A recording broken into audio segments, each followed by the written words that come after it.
Est-ce que vous êtes prêts pour une transformation? Oui. Oui. Vous vous sentez pas trop en danger? On ne sait jamais, hein? Qu'est-ce que Dieu nous demande? Oh! On veut vraiment faire de ce matin un matin où Dieu va continuer à nous emmener à la stature de Jésus-Christ. Quand il veut nous transformer, c'est pas pour le pire, hein? C'est pour le mieux. Et il veut nous donner la vie, il veut nous donner la vie en abondance. J'ai intitulé le message « Si le grain demeure ». Si le grain demeure, complétez la phrase. Si le grain demeure, c'est compléter la phrase. Il reste seul. Il reste seul. Si le grain de blé demeure, il reste seul. C'est intéressant, un grain de... quand on a un grain de blé dans notre main, n'est-ce pas? Il y a tout le potentiel d'énormément de choses, mais il est là. Okay? Je l'ai dans ma main. Il peut être là. Il peut être là pour des milliers d'années. Hein? On en trouve dans l'archéologie, on en trouve du blé de 3000 ans. Okay? Il est là. Il n'a rien fait. Il est resté seul. Il ne s'est rien passé avec. Il est là, il a tout le potentiel, mais il est resté seul. Et nous voulons porter du fruit. On ne veut pas rester seul. Il y a dans le cœur de tous les croyants ce désir de choisir Dieu. Il y a dans le cœur de tous les croyants ce désir d'être transformés à l'image de Jésus-Christ. Nous avons ça à l'intérieur de nous. Ça a été stimulé et poussé par le Saint-Esprit. Il veut nous emmener là. Et nous, notre désir, c'est d'être semblable à lui. La Bible dit très clairement, nous serons un jour comme lui parce que nous le verrons tel qu'il est. Ça dit quelque chose de notre aspiration intérieure, que la vie, elle est à la place où je suis en train d'imiter Dieu. Je suis en train d'imiter Jésus-Christ, que je suis en train d'être de plus en plus semblable à lui. Ça, c'est là dans notre cœur, c'est présent dans notre cœur, et nous désirons y parvenir. Il y a des saisons dans notre vie, il y a des moments où ça va plus vite que d'autres. Il y a des moments où il semble qu'il y a un temps de gestation, mais quelle que soit la situation, il n'y a rien qui va être dans le statu quo pour l'enfant de Dieu. Alors, nous sommes dans Daniel chapitre 4 et nous voulons apprendre de Daniel chapitre 4. Ce qui est particulier avec le livre de Daniel et jusqu'à maintenant, Daniel, on a dit, c'est le livre de la prophétie de l'Ancien Testament. En fait, même, j'ai envie de dire, presque du Nouveau Testament, parce que il y a énormément d'informations dans Daniel qu'on ne retrouve pas ailleurs, ou qui sont tout simplement puisées de l'Ancien Testament, qui est répété. Donc, il n'y aura pas de manière de connaître le plan de Dieu pour l'avenir du monde sans Daniel. Maintenant, on est dans Daniel chapitre 4, on va voir Daniel chapitre 5, il n'y a rien encore, on n'a rien dit de Dieu, de l'avenir. Rien qui a été dit encore sur ça. C'est intéressant que voici le livre qui va nous parler de l'avenir, mais qui n'a rien dit encore à propos de ça. Et on doit se poser la question, c'est quoi le point là? C'est quoi? Qu'est-ce que Dieu est en train d'essayer d'installer dans un premier temps? Et ce qui Dieu est en train d'installer dans un premier temps, avant de dire qu'est-ce qui va arriver, c'est « Sachez que je suis Dieu ». Il y a beaucoup de divinités. On a vu ça jusqu'à maintenant, n'est-ce pas? Nabuchodonosor a emmené les ustensiles, les vases, il y a eu des rêves, il y a eu toutes sortes de choses, mais c'est toujours la même chose, c'est toujours le même message. Dieu est plus grand que tous vos dieux. Dieu est le Dieu. Et je veux faire ce point-là parce que quand je vais vous dire ce qui va arriver bientôt, là, sachez que moi, je suis Dieu, j'ai le contrôle. J'ai le contrôle sur l'humanité, j'ai le contrôle sur l'histoire de l'homme, j'ai le contrôle sur l'ensemble des choses. Donc, c'est un peu comme s'il établit ses lettres de créance ou sa crédibilité. T'sais. Si tu me dis, Daniel, je pense que... N'importe quoi, là. Je pense que ton problème avec ton auto, c'est que l'ajustement du feu n'est pas bon. OK? Ça va être quoi ma première question? T'es qui, toi? Hein? T'es qui, toi, pour me dire ça? Est-ce que tu as la compétence pour me dire que j'ai un problème d'ajustement sur le feu? J'écouterai même pas le problème. Je vais commencer par me poser la question, t'es qui? OK? Si toi, je considère que tu as l'autorité ou la compétence pour me dire c'est quoi le problème sur mon auto, je vais t'écouter. OK? Si j'ai un problème de santé, OK? Et que je t'écoute et que tu es infirmière, par exemple, moi j'écoute beaucoup Marie là, quand elle parle. OK? OK? Je l'écoute. Pourquoi? Parce qu'elle est infirmière. OK? Et elle a une longue expérience. Quand elle me dit, Daniel, tu devrais aller à l'urgence, bon, OK, elle l'a dit. Non, mais le point, c'est Dieu va parler, là. Dieu va dire les choses à venir. Dieu va expliquer qu'est-ce qui va arriver. Alors, t'es qui, toi, Dieu? Ce Dieu-là pour me dire qu'est-ce qui va arriver. Alors, Dieu établit sa crédibilité, il établit ses lettres de créance. Mais il établit envers des peuples et il établit envers des individus aussi. OK? Et nous sommes en train d'apprendre, on est en train de voir ça et on est en train d'apprendre une autre leçon de Dieu dans ça. Alors, si le grain de blé ne meurt, il reste seul. Alors, est-ce qu'il y a des symptômes d'un grain de blé seul? Ce qu'on va faire, c'est qu'on va lire. J'ai sauté une étape, là. On va lire le texte. Je voulais lire le texte dans un premier temps. Daniel, chapitre 4. Maintenant, ça, c'est intéressant parce qu'on est dans un déjeuner de l'espoir ici, dans Daniel, chapitre 4. Pourquoi? Parce que c'est Nabuchodonosor qui donne son témoignage.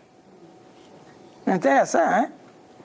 Nabuchodonosor, roi, à tous les peuples, aux nations, aux hommes de toute langue qui habitent sur toute la terre, que la paix vous soit donnée avec abondance. Il m'a semblé bon de faire connaître les signes et les prodiges que le Dieu suprême a opérés à mon égard. Je veux vous donner mon témoignage. Que ces signes sont grands, que ces prodiges sont puissants, son règne est un règne éternel et sa domination subsiste de génération en génération. Maintenant, c'est qui ce gars-là qui fait un témoignage? On fait venir des gens qui ont fait des témoignages. On fait venir un gars on fait venir un gars là, qui son arrière-plan, c'est d'être musulman. Il s'est converti. Nous, on est très intéressés. C'est qui ce gars-là? Un musulman converti. C'est pas n'importe quoi, là. OK? Et Dieu a été chercher une personne comme ça. Des fois, on a des gens qui ont eu un passé épouvantable, des gens, on a eu des problèmes.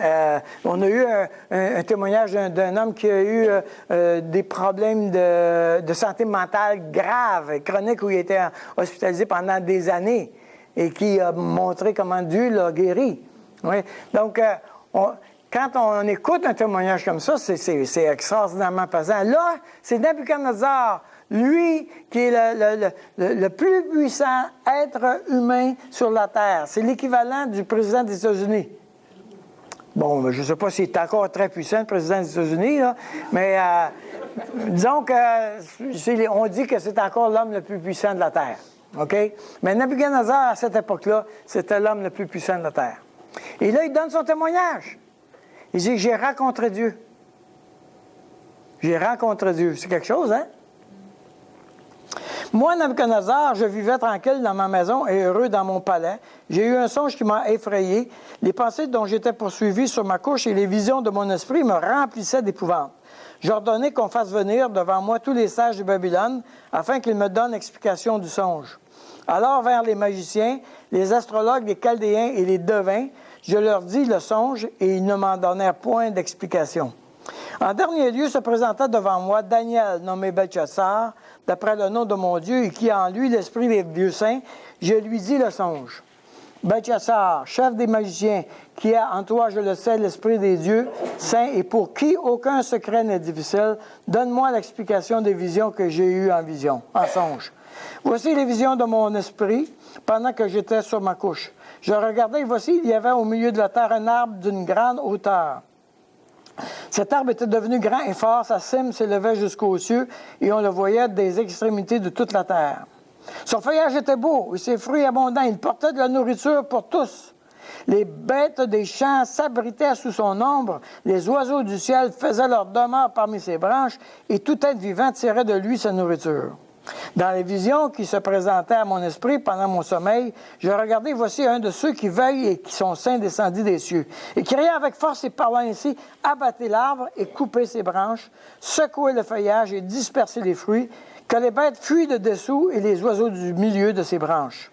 Mais laissez en terre le tronc où se trouvent les racines, et liez-le avec des chaînes de fer et d'airain parmi l'herbe des champs, qu'il soit trempé de la rosée du ciel et qu'il ait comme la bête l'herbe de la terre pour partage. Son cœur d'homme lui sera ôté et un cœur de bête lui sera donné, et 7 ans passeront sur lui.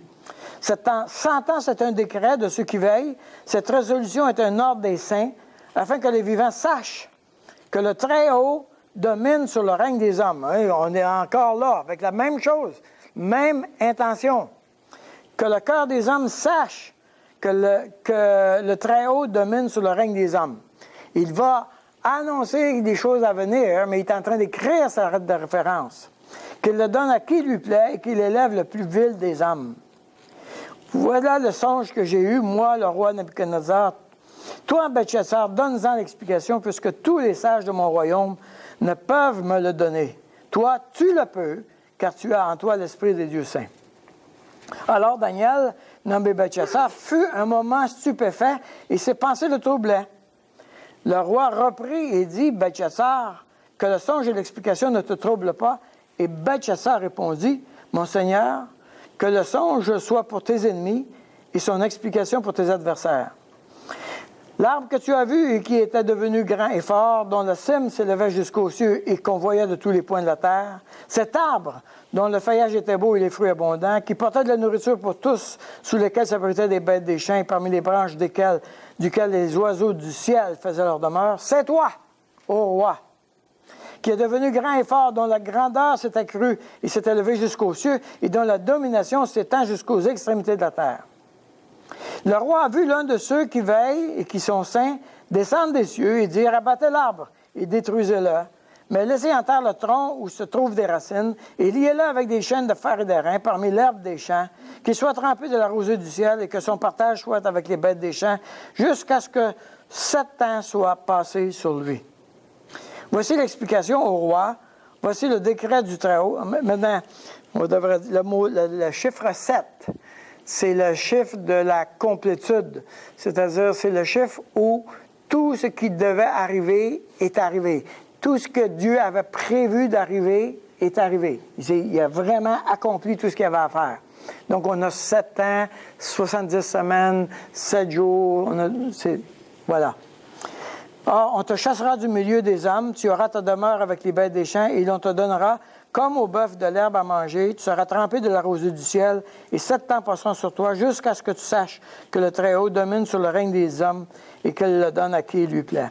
L'ordre de laisser le tronc, où se trouvent les racines de l'arbre, signifie que ton royaume te restera, quand tu reconnaîtras que celui qui domine est dans les cieux. C'est pourquoi, ô roi, puisse mon conseil te plaire.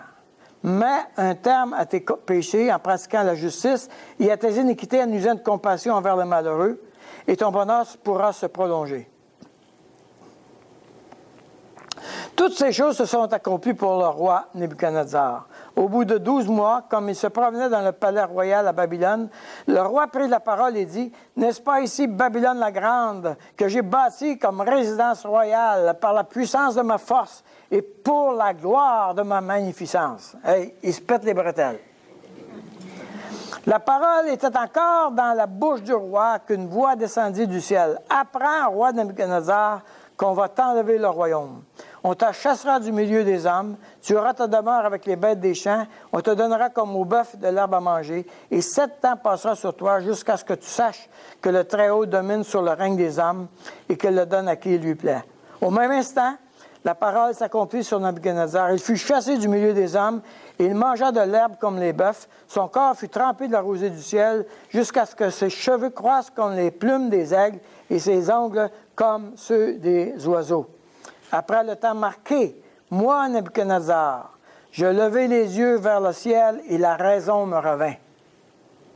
J'ai béni le Très-Haut, j'ai loué et glorifié celui qui vit éternellement, celui dont la domination est une domination éternelle et dont le règne subsiste de génération en génération. Tous les habitants de la terre ne sont à ses yeux que néant.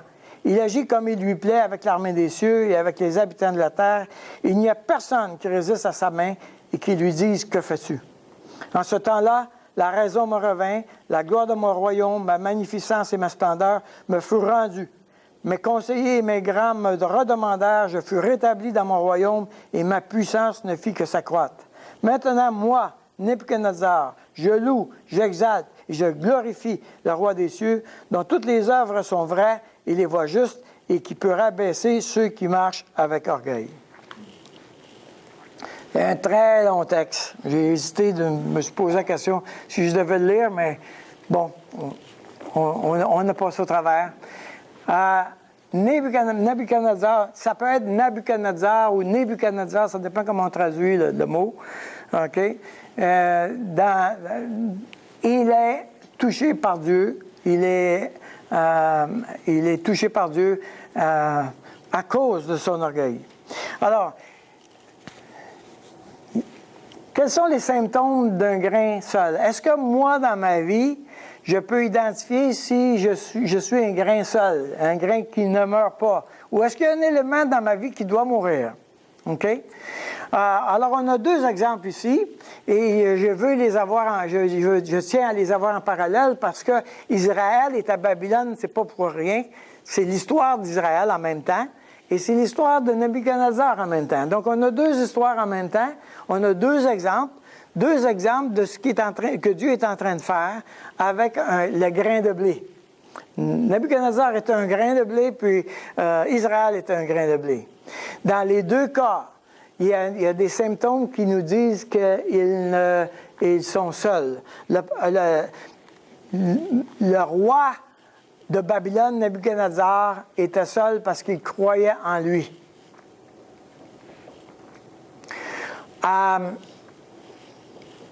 Est-ce qu'il y a des symptômes ou des indices qui me laissent croire que je crois en moi? Je dirais, tu crois en toi si tu travailles fort dans la vie pour t'en sortir. Je le répète. Tu crois en toi si tu travailles fort dans la vie pour t'en sortir. Je rencontre toutes sortes de monde, et c'est toujours la même chose. Ils lisent des livres, ils prennent des cours, ils rencontrent des gens, ils suivent des formations, toutes sortes de choses. Si tu viens ici régulièrement, il y a des formations sur le fait qu'ils vont te dire que tu es un petit Dieu et que tu des formations sur le miracle de la vie et puis d'autres formations sur les Reiki, puis d'autres formations sur des formations et tout ça, c'est le but, c'est de travailler à régler son problème et à investir dans sa vie. Il y a d'autres personnes qui investissent énormément dans leur vie. Vous connaissez, quand il y a une vedette qui réussit dans la vie, okay? On lui demande la question, qu'est-ce qui a fait que tu as réussi? Okay? Et la réponse, c'est, il faut croire en ses rêves. Hein? Vous avez entendu ça? Il faut croire en ses rêves, il faut croire en ce qu'on fait, etc. Moi, c'est pas là que je voudrais écouter.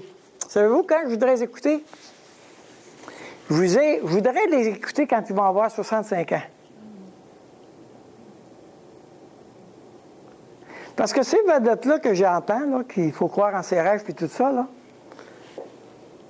j'ai pas fait un examen exhaustif de chaque vedette. Mais franchement, il y en a une méchante gang qui ont eu des problèmes avec la drogue, la dépression, des mariages ratés. Ils ont scrappé leur vie. Ils ont cru en eux. Ils ont cru en leurs rêves. Oui, il y a des moments où tu peux avoir des temps de succès. On s'entend. Mais est-ce que c'est ça la vie? Le grain est encore seul. Le grain est encore seul. Et nous, comme croyants, quelquefois, nous sommes aussi engagés à croire en soi. Quand une des situations où on se trahit, c'est quand on me dit Daniel, il faut que je lise plus ma Bible. Daniel, il faut que je fasse un meilleur culte personnel. Daniel, je ne suis pas assez impliqué dans un ministère. Quand on me dit ça, là, OK, ben, je suis dans un salut par les œuvres. Pour moi, non. Tu m'impressionnes pas du tout. Ça allume ma lumière jaune sur mon tableau de bord. OK? Moi, je veux voir une église au repos, qui ne fait rien. Parlez-moi de ça, un pasteur de même. Hein? Nous autres, dans notre église, on ne fait rien. Hein? Dieu va faire toutes choses par toi. Toi, tu ne feras rien. On ne veut pas que quelqu'un fasse de quoi ici dans l'Église. On veut que Dieu fasse quelque chose dans ta vie, dans l'Église. C'est ça qu'on veut. Croire aux moyens humains. Donc, Nebuchadnezzar croyait en lui, Israël croyait aux moyens humains. Quand ça va mal, à quoi on pense? On se pose la question, ce serait quoi la bonne formule? Comment est-ce qu'on pourrait faire les choses pour que ça marche? Alors, quand Israël, il s'est mis à avoir des problèmes, quand Israël est rentré dans le pays promis et qu'il y avait des problèmes, là, ils se sont posé la question, qu'est-ce qui ferait que ça marche? Savez-vous qu'est-ce qu'ils ont pensé? Cette divinité-là a l'air d'être bonne. On va prier, on va la prier. Vous savez, à cette époque, chaque montagne avait une divinité. Non seulement chaque montagne avait une divinité, mais chaque aspect, l'économie, le vin, le blé, la température, il y avait toutes sortes de divinités. Il y avait des divinités plus fortes que d'autres. Mais, alors, eux autres, ils se posaient la question, OK, laquelle divinité va marcher? Okay? Les Philistins, quand ils ont pris l'arche de l'Alliance, pourquoi ils l'ont emmené? Bien, on a pris la divinité, on a pris l'arche de l'Alliance, puis on l'a mis dans la temple de Dagon. Okay? Dagon s'est retrouvé pleine face à terre. Mais le point, c'est qu'on va prendre tout l'ensemble des divinités qu'on peut avoir, on va mettre toutes les chances sur notre bord. Okay? Vous êtes d'accord avec ça? Alors, Israël a fait la même chose. Il a pris les divinités, et puis, autrement dit, je prends les moyens que le monde m'offre.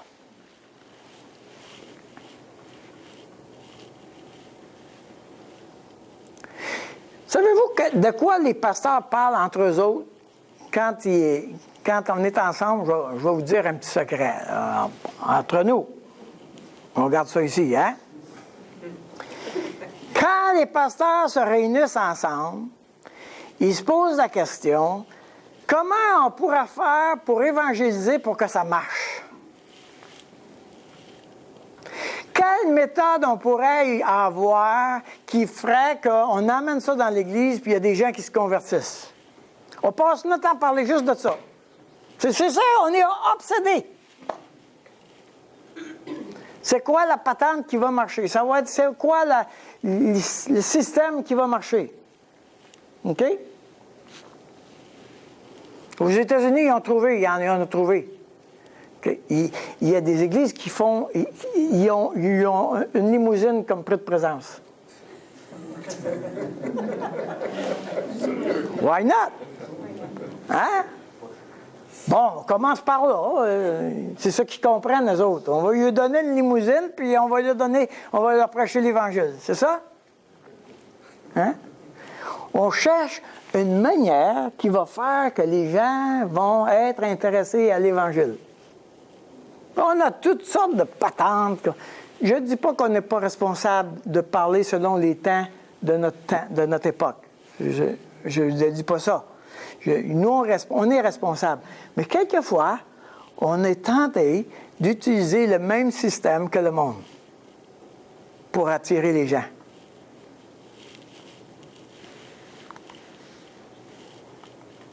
Alors, Nebuchadnezzar, il y avait un problème de l'orgueil et Israël avait un problème avec l'idolâtrie. Nebuchadnezzar, il dit dans Daniel 4, « N'est-ce pas ici Babylone la grande que j'ai bâtie comme résidence royale par la puissance de ma force et pour la gloire de ma magnificence? » Il se pète les bretelles. Hein? Et Israël, ça dit, les enfants d'Israël firent encore ce qui déplaît à l'Éternel, ils servirent les Baals et les Astartés, et ils abandonnèrent l'Éternel et ne le servirent plus. Les Baals et les Astartés sont les divinités de Canaan. Les Astartés, le mot hébreu est Ashurim. Ashurim pour les Astartés, Ashura pour l'Astarté. La déesse Astarté, en hébreu, c'est Ashura. Okay? Vous allez comprendre pourquoi je dis ça, là, tout à l'heure. Okay? Alors, Dieu avertit Israël, vous êtes en train de servir Ashura. Alors, la question, c'est comment est-ce qu'un grain de blé meurt? On a dit, OK, Daniel, tu nous as convaincus, il faut que le grain de blé meure. Il reste seul, il y a des symptômes qu'il est seul, il ne produit aucun des fruits, et il croit en lui, il prend la manière des hommes, il prend la manière du monde, il est seul, il ne meurt pas. OK? Alors, mais comment est-ce qu'il meurt? Quand Jésus a dit ça dans Jean chapitre 12, il a dit, si le grain de blé ne meurt, il reste seul. Quand il a dit ça, il parlait de sa mort. Il est en train de dire, celui qui va vouloir garder sa vie va la perdre. Celui qui va prêt à la donner, mourir, il va la gagner. Et il est en train de dire, je vous annonce un principe spirituel. Je vous annonce que pour produire du fruit, il faut mourir. Alors évidemment, comment est-ce qu'on meurt? Maintenant, si toi et moi, tu te dis, bon, ben, il faudrait que je meure, là. OK, donc je suis d'accord, Seigneur, fais-moi mourir. OK? Je suis prêt à mourir, je vais mourir. Ah, je vais travailler à moi. Non, ça ne marchera pas. Pour dire honnêtement, les vraies affaires pour lesquelles tu dois mourir, que je dois mourir, on n'est pas capable. On n'est pas capable. C'est la raison pourquoi Dieu doit nous aider. Dieu doit nous aider et qu'est-ce qu'il fait? Il nous donne des épreuves. Les épreuves sont souvent le moyen de Dieu de faire mourir le grain. Il me donne une épreuve. Pour Nebuchadnezzar, il l'a déchu de sa royauté. Pour Israël, il l'a emmené en exil. Il a donné une épreuve. Dieu n'est pas en train de punir, attention, il faut faire attention, Dieu n'est pas en train de punir tout le temps. La plupart du temps, il est en train de discipliner. Ses enfants, il les discipline. C'est ça qu'il fait. C'est-à-dire qu'il m'aide à faire ce que je ne suis pas capable de faire. Et toi puis moi, on ne change pas si on ne souffre pas. Les vrais changements n'arrivent uniquement que quand on souffre. Ça, c'est une phrase pesante que je viens de dire là. Hein? La souffrance nous invite à mourir. Alors, Nebuchadnezzar a été mis à l'écart et Israël a été mis en exil. J'ai réuni deux petits documentaires qui, je pense, vont nous aider à comprendre le contexte et la couleur de ce que Nebuchadnezzar et Israël est en train de vivre. Alors, on va partir cette vidéo-là.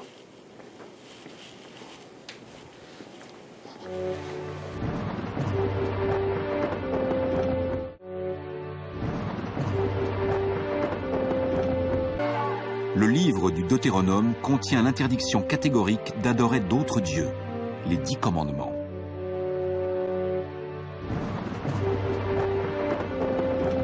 C'est moi, Yahvé, ton Dieu. Tu n'auras pas d'autre Dieu face à moi. Tu ne te feras pas d'idole. Tu ne te prosterneras pas devant ces dieux et tu ne les serviras pas. Deutéronome, chapitre 5, versets 6 à 9. Les 10 commandements apparaissent dans 2 des livres de la Bible, le Deutéronome et l'Exode. Ils constituent non seulement un contrat avec Yahvé, mais aussi un code de conduite pour les êtres humains. À de nombreuses reprises, la Bible nous parle de la déesse cananéenne Astarté. Ainsi, dans Juges, nous lisons « Ils abandonnèrent l'Éternel ». Ils abandonnèrent l'Éternel et ils servirent Baal et les Astartés. Cette même déesse est désignée sous de nombreux noms selon la langue du peuple. Ainsi, les Babyloniens la nomment Ishtar, les Égyptiens Isis, les Romains Vénus et les Grecs Aphrodite. Dans ce documentaire, ils l'appellent Asherah. À Tel Rehov, les archéologues ont exhumé une maison israélite qui a conservé la trace des pratiques religieuses de ses anciens occupants. On vient de trouver cette figurine d'argile absolument exceptionnelle. C'est une déesse de la fertilité qui était honorée ici, en Israël. Elle tient un bébé dans les bras. Qui est cette déesse de la fertilité et que fait une idole païenne dans un foyer israélite?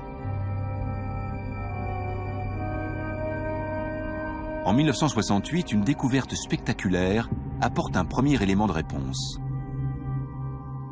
William Dever procède à des fouilles de sauvetage sur un site funéraire dans le sud d'Israël, lorsqu'un habitant lui apporte une tablette volée dans un tombeau. Quand je l'ai nettoyée, j'ai failli avoir une attaque cardiaque. C'est une épitaphe qui date clairement du 8e siècle. Elle précise le nom du défunt. X puisse-t-il être béni par Yahvé. C'est du bon hébreu biblique. Sauf qu'elle dit par Yahvé et son Asherah. Asherah, c'est la déesse mère cananéenne. D'autres inscriptions associant Yahvé et Asherah ont été découvertes. Et partout en Israël, des milliers de figurines ont été mises au jour. Beaucoup d'historiens y voient le visage d'Asherah. William Dever en conclut que Yahvé avait une épouse. Les Israélites ont renoncé au paganisme cananéen depuis déjà plusieurs siècles. Pourtant, le monothéisme ne s'est pas encore véritablement implanté. Il y a des gens qui ont du mal à accepter que la religion israélite n'était pas exclusivement monothéiste, mais c'est désormais un fait établi.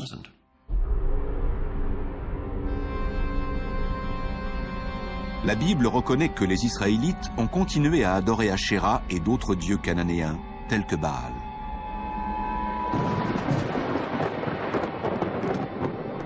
Les prophètes, des hommes saints parlant au nom de Dieu, dénoncent d'ailleurs régulièrement les entorses à la promesse faite par Moïse de ne vénérer que Yahvé.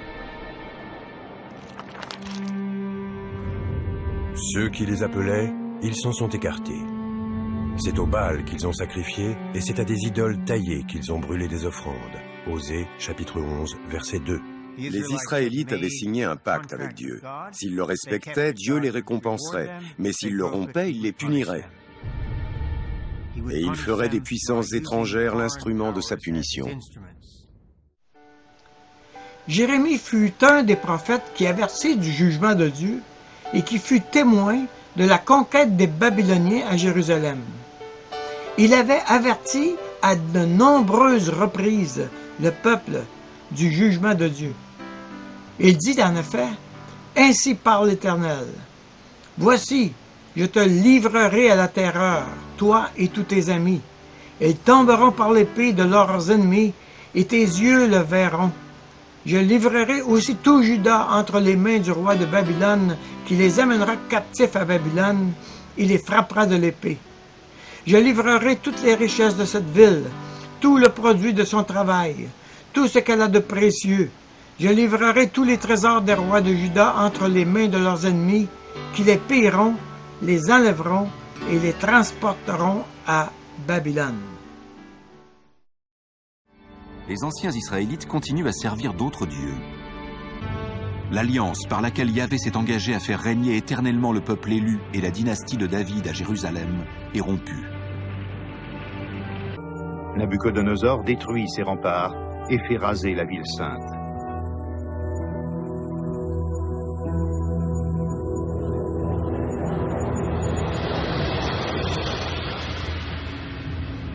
Un vieux relief montre comment les choses ont dû se passer.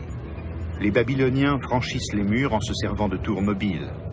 Leur technique militaire écrase les défenseurs. Ils ont des cuirasses métalliques, des frondes, une tactique offensive raisonnée. Leur stratégie est aussi efficace et précise que les flèches décochées par leurs milliers d'archers.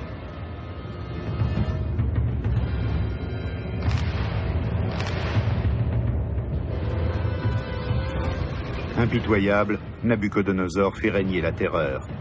Les assiégés sont massacrés par milliers, les survivants emmenés en captivité à Babylone. C'est ce que les Juifs appellent la terrible catastrophe, la colère de Dieu. Et l'exil des prisonniers déportés par les Babyloniens est le grand traumatisme biblique qui fait de Babylone, Babel, la pécheresse.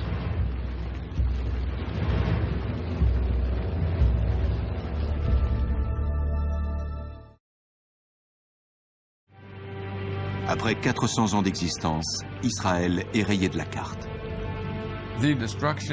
La destruction de Jérusalem a entraîné une des plus grandes crises théologiques de l'histoire du peuple juif.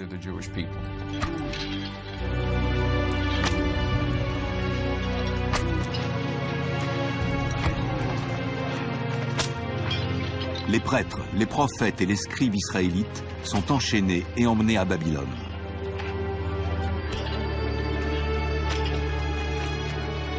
Les textes babyloniens confirment la présence d'exilés israélites, dont le roi.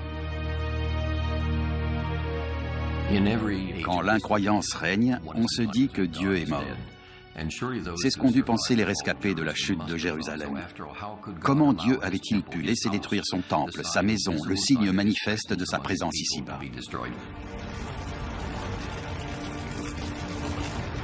Sans temple, ni roi, ni terre, comment les Israélites peuvent-ils survivre?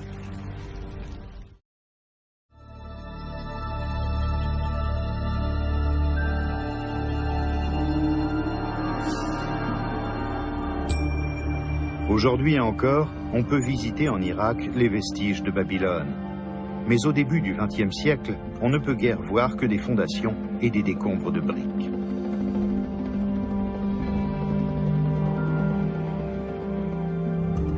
Les bâtiments actuels sont des reconstitutions, édifiés il y a 20 ans seulement.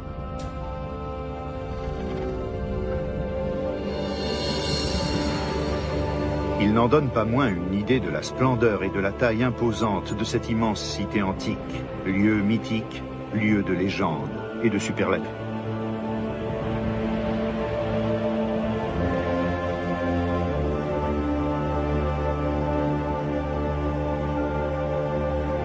Ces remparts massifs en briques estampées sont l'un des plus beaux témoignages du règne de Nabuchodonosor.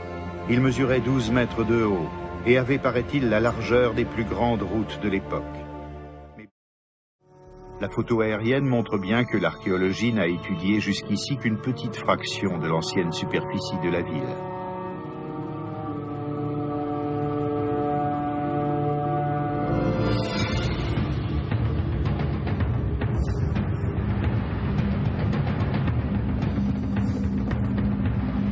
Pourtant, vue du sol, la reconstitution est impressionnante. Les puissantes murailles, les vastes places, mais aussi les ruelles latérales tortueuses laissent deviner la grandeur de la métropole d'autrefois.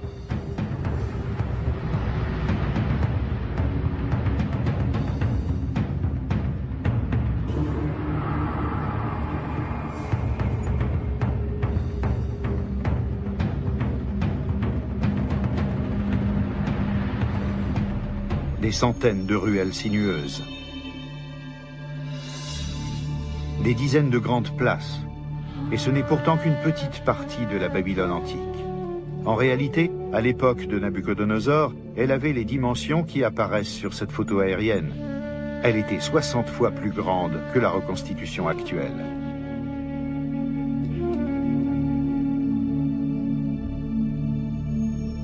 Et l'on distingue encore nettement, vu d'en haut, un édifice qui devait devenir à lui seul une légende, la tour de Babel, dont il ne reste aujourd'hui qu'une mare. La photo aérienne montre que les fondations de l'édifice étaient manifestement carrées. Les reconstitutions des peintres du Moyen-Âge sont donc fantaisistes. La tour de Babel n'était pas ronde, elle était carrée et s'élevait par degrés, sans doute, jusqu'à près de 100 mètres.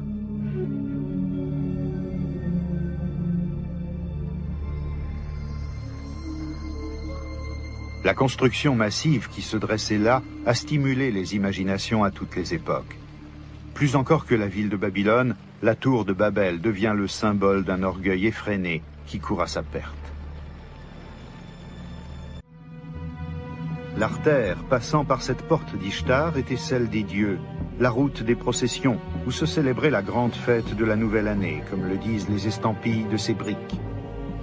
Pour les dieux Marduk et Nabu, j'ai conforté l'intérieur de la ville avec de l'asphalte et des briques cuites, que j'ai recouvertes d'une forte couche de poussière brillante.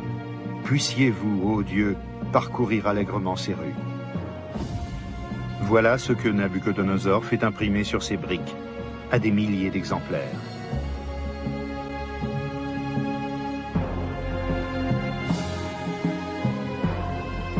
Tour de Babel, porte d'Ishtar et route des processions.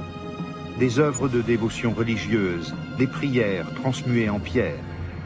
Un rituel magique accompagne la pose des fondations de chaque édifice.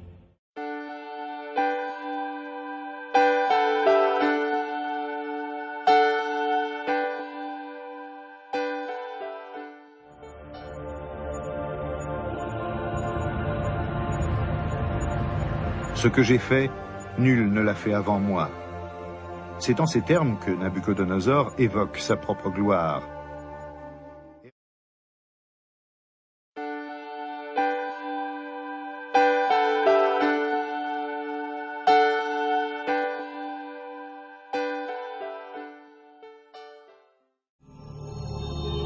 Mais ce que Nabuchodonosor et ses astronomes recherchaient dans les étoiles, ce n'étaient pas des faits scientifiques.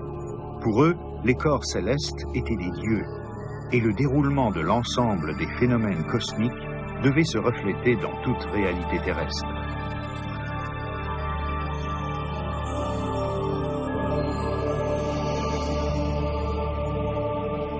En observant les étoiles, le Soleil, la Lune et les 5 planètes connues, c'est l'avenir de la vie sur Terre qu'on apercevait.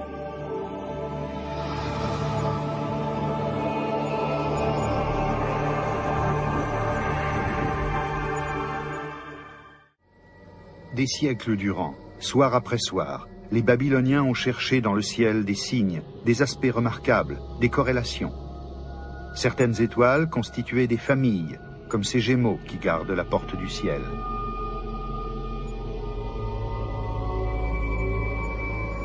Le Verseau déterminait du haut des cieux le cours de toutes les sources sur terre. Mi-cheval, mi-homme, le Sagittaire était un puissant recours dans la détresse et la guerre. Et le Taureau mythique passait pour une force redoutable, capable d'écraser des villes entières. Les Babyloniens sont les inventeurs des constellations telles que nous les connaissons aujourd'hui.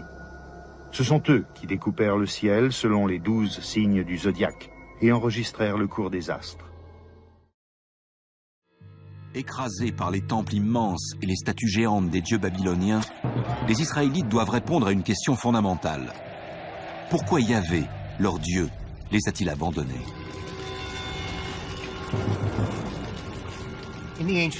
Dans l'Antiquité, quand votre pays était détruit par des envahisseurs étrangers, cela signifiait que leur Dieu était plus puissant que le vôtre.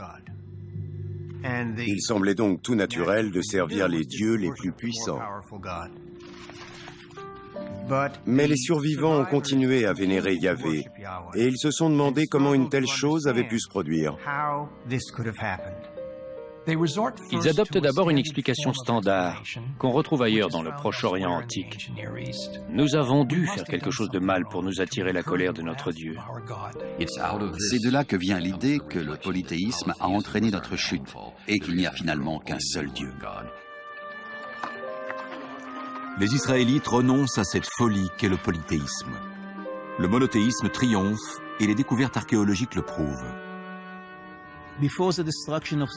Avant la destruction du premier temple, on peut creuser n'importe où en Judée, on trouve toujours des sanctuaires. Et surtout, on trouve des centaines et des milliers d'idoles, même à Jérusalem. Mais après la destruction, plus une seule. Il y en avait plusieurs milliers avant, et il n'y a absolument plus rien après.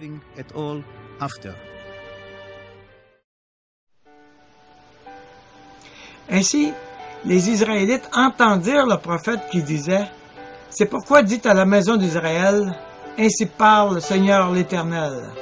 Revenez et détournez-vous de vos idoles, détournez le regard de toutes vos abominations. » Les Israélites se repentirent, abandonnèrent leurs idoles et retournèrent vers Dieu.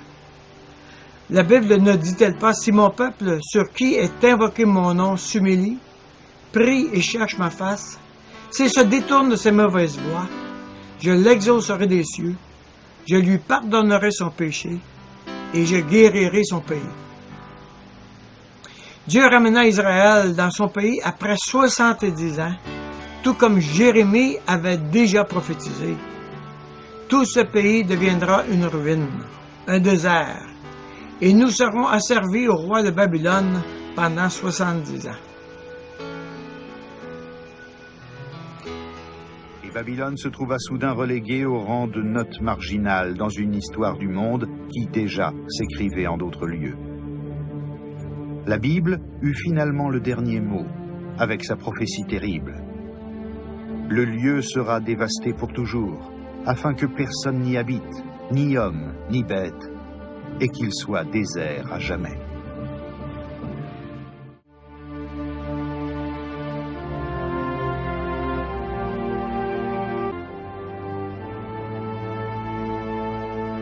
Sans qu'on le veuille, écrit Coldevet, ces champs de ruines rappellent la malédiction du prophète de la Bible. Et Babel ne sera jamais plus habité, et personne n'y demeurera plus.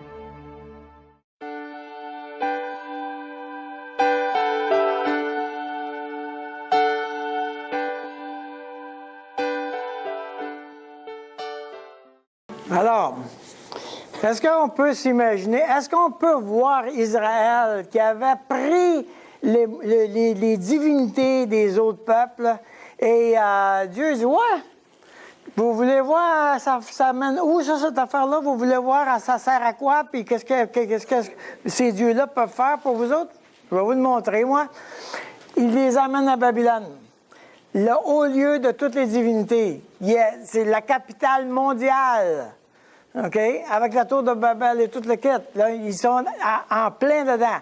Puis ils sont en train de dire, bon, nous autres, là, on pense que nous avons le vrai Dieu, mais franchement, on est submergé par toutes ces divinités-là. Mais quand on regarde ce que ça fait et à quoi ça sert, finalement, le plus raisonnable, c'est retourner à Dieu. Et il retourne à Dieu. Vous imaginez, Babylone était la plus grande ville du monde. Il n'y a plus personne qui habite là. Dans l'histoire du monde, ça ne se fait pas là. Les grandes villes ont toutes resté. Ça se peut pas là. Celle-là, personne. Zéro. Personne. Et puis là, maintenant, ils sont en train de reconstruire, mais c'est un musée. OK? Et Dieu est en train de dire, vous cherchez c'est qui le vrai Dieu, vous le cherchez dans les étoiles, vous le cherchez partout, c'est moi le vrai Dieu. Je suis Dieu. Et je veux que tu arrives à la place où tu meurs à n'importe quelle autre idée que celle que je suis Dieu. Et Nabuchodonosor, qui se pétait les bretelles, regardait tout ce que j'ai fait, etc., il arrive à la place où il dit, le seul vrai Dieu, c'est le Dieu de Daniel.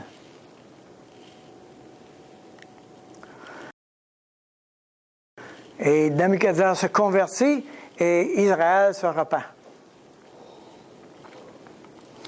Si le grain de blé ne meurt, il va porter beaucoup de fruits. Et nous voulons nous rappeler que Dieu a l'intention, à travers la souffrance, de poser des actes de discipline quelquefois dans ma vie. Alors, après que vous aurez souffert un peu de temps, le plan, c'est que tu souffres.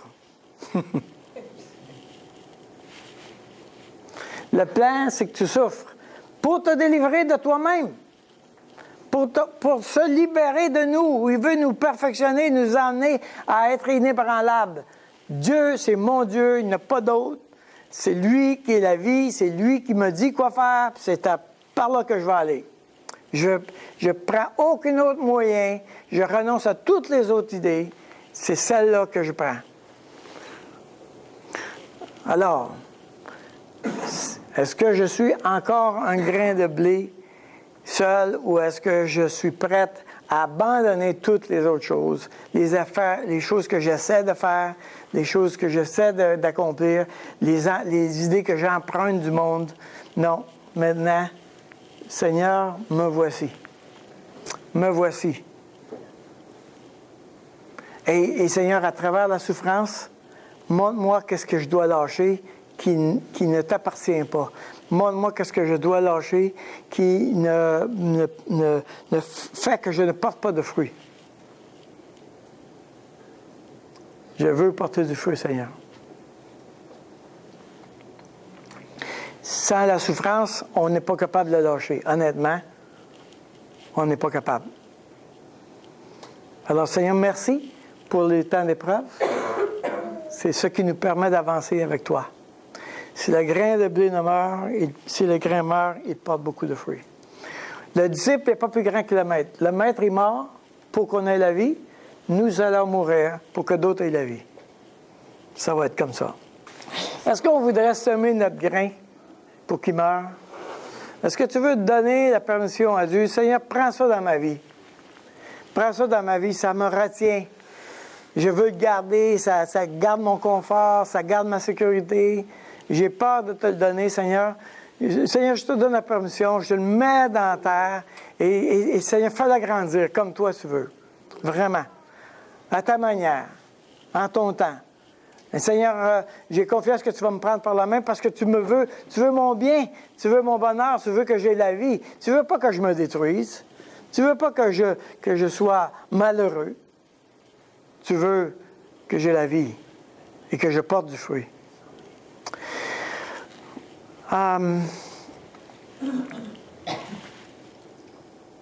Que Dieu nous dirige et nous soutienne, et nous garde, et qu'ensemble, nous puissions être un peuple qui porte beaucoup de fruits.